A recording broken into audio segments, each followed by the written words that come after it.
Good morning, welcome back to my channel GS world group Sandesh. आज हम लोग current का सेशन शुरू करेंगे और पहला क्वेश्चन बिहार से, जो काफ़ी इंपॉर्टेंट है बिहार के परिप्रेक्ष्य में बीपीएससी के लिए। बिहार का पानी में तैरता हुआ बिजली घर, बिहार का पानी में तैरता हुआ बिजली घर किस जिले में बनकर तैयार है? तो दरभंगा में है, दरभंगा में बन गया है। और कैसा है बिजली घर, इसके बारे में हम लोग देख लेते हैं। देश में संभवतः यह पहला बिजली घर होगा जो मेगावाट के स्तर पर है। किसके स्तर पर? जो मेगावाट के स्तर पर है। और अन्य राज्यों में जो बिजली घर है वो किलोवाट के स्तर पर है, इसलिए ये काफ़ी अलग है। और बिहार के एग्जाम में ये क्वेश्चन आ सकता है संभवतः। और बिहार के बारे में हम लोग जान लेते हैं। तो बिहार में प्रवाहित किस नदी को नेपाल की पवित्र नदी मानी जाती है? तो बागमती को मानी जाती है, जो उत्तरी बिहार में बहती है। और गंडक बहुउद्देशीय परियोजना हेतु समझौता कब किया गया था? 1959 में किया गया था। एक एक कंटेंट काफ़ी इंपॉर्टेंट है। और रामगढ़ अधिवेशन जो अविभाजित बिहार में रांची के आसपास का है इलाका, रामगढ़ अधिवेशन में व्यक्तिगत सत्याग्रह का नारा दिया गया था। और व्यक्तिगत सत्याग्रह की शुरुआत कब की गई थी? 1940 में की गई थी। और 53वां अधिवेशन था रामगढ़ में। और उसमें बिहार का पहला सत्याग्रही कौन थे? तो श्री कृष्ण सिंह। इनको क्या कहा जाता है? बिहार केसरी कहा जाता है, और पहले मुख्यमंत्री थे। बिहार में वित्त वर्ष 2021-22 के लिए स्वास्थ्य का कुल बजट कितना था?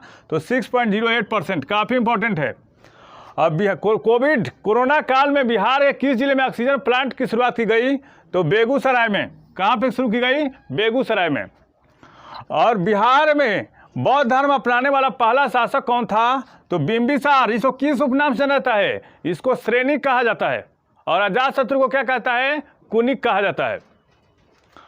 और बिहार का सूबेदार बनने वाला पहला मुगल शासक कौन था? तो ये था राजकुमार परवेज था। कौन था? राजकुमार परवेज।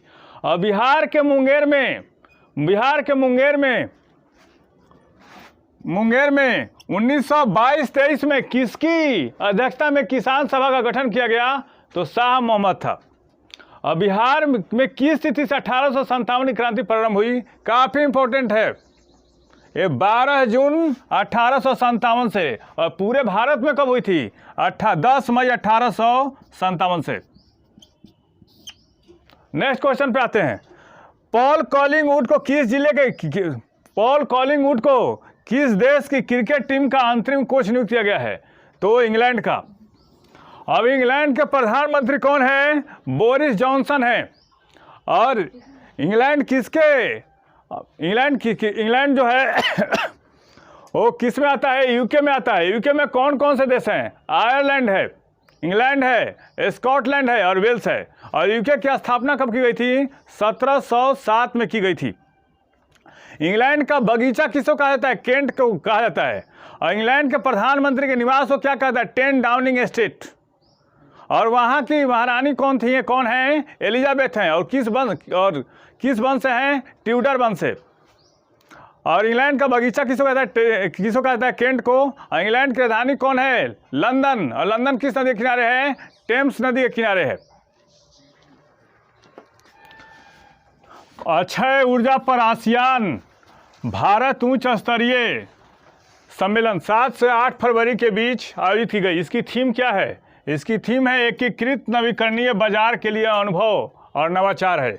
इसकी थीम पूछता है एग्जाम में, एकीकृत नवीकरणीय बाजार के लिए अनुभव और नवाचार।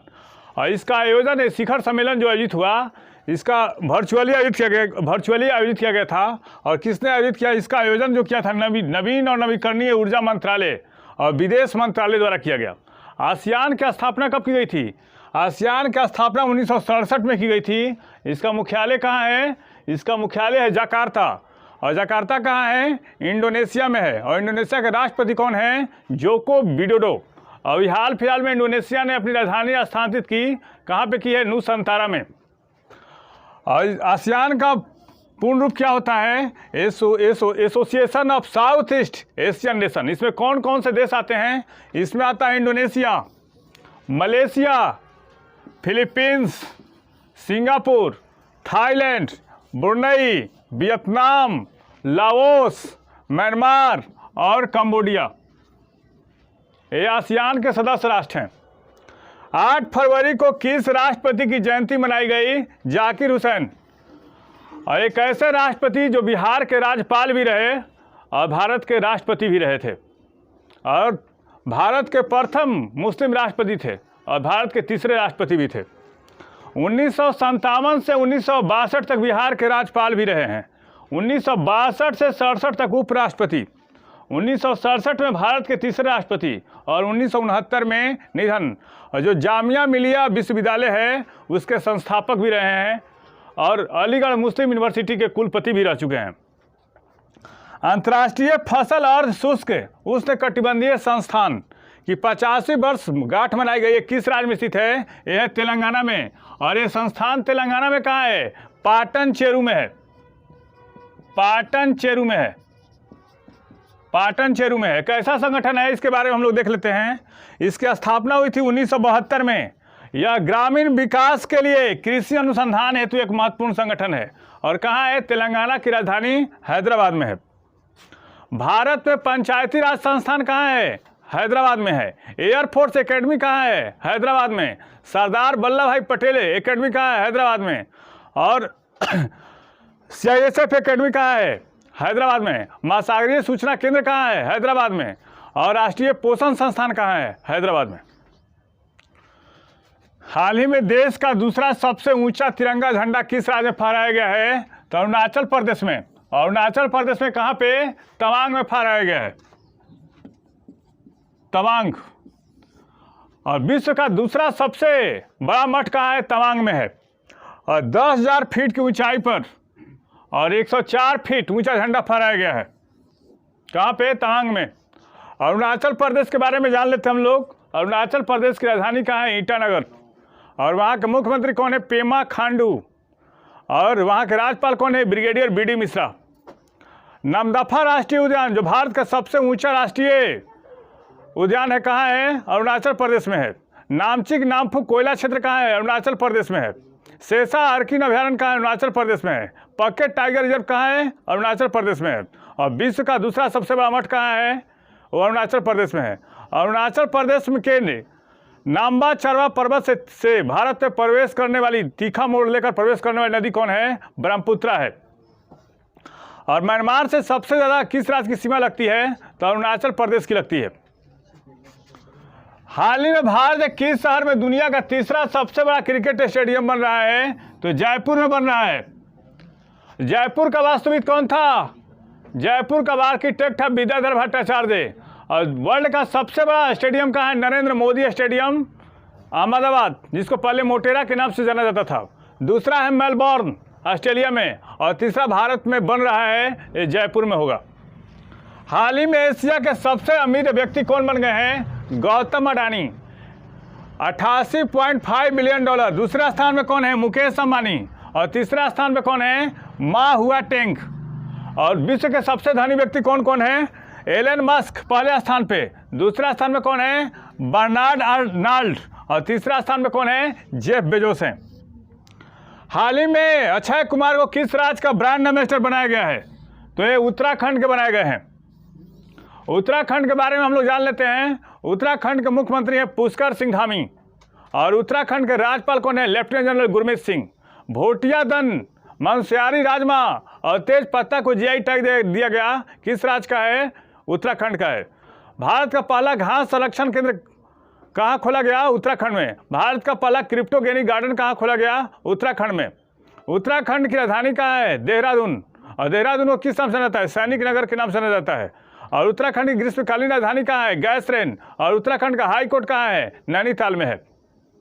और उत्तराखंड में किस झील को रासमई झील कहा जाता है? तो रूपकुंड को कहा जाता है। खीरगंगा नेशनल पार्क कहाँ है? उत्तराखंड में है। भारत का वह पहला केंद्र शासित प्रदेश कौन बन गया जिसने नेशनल सिंगल विंडो सिस्टम के साथ एकीकृत पोर्टल लॉन्च किया है? J&K। अब देखते हैं नेशनल सिंगल विंडो सिस्टम होता क्या है, उसके बारे में हम लोग जानने की कोशिश करते हैं। जो सरकार के आवश्यक अनुमोदन और मंजूरी प्राप्त करने के लिए निवेशकों या उद्यमियों के लिए वन स्टॉप शॉप के रूप में काम करता है। अभी हम लोग JNK के बारे में जान लेते हैं। JNK के अभी उपराज्यपाल कौन है? मनोज सिन्हा। साधना दर्रा कहाँ है? JNK में। तुलियन झील कहाँ है? JNK में। और डल झील कहाँ है? JNK में। और जम्मू से श्रीनगर को कौन सा दर्रा जोड़ता है? बनिहाल टनल। और श्रीनगर से गिलगित को कौन सा दर्रा जोड़ता है? तो बुर्जिल दर्रा जोड़ता है। इस चैनल के माध्यम से सभी विषयों का तत्परक विश्लेषण किया जा रहा है। आप इस चैनल से जुड़िए, लाइक कीजिए, सब्सक्राइब कीजिए। और कुछ दिन में लाइव क्लास आएगा जिसमें बिहार SI और BPSC के लिए 10 क्वेश्चन का सेट होगा मिसलेनियस।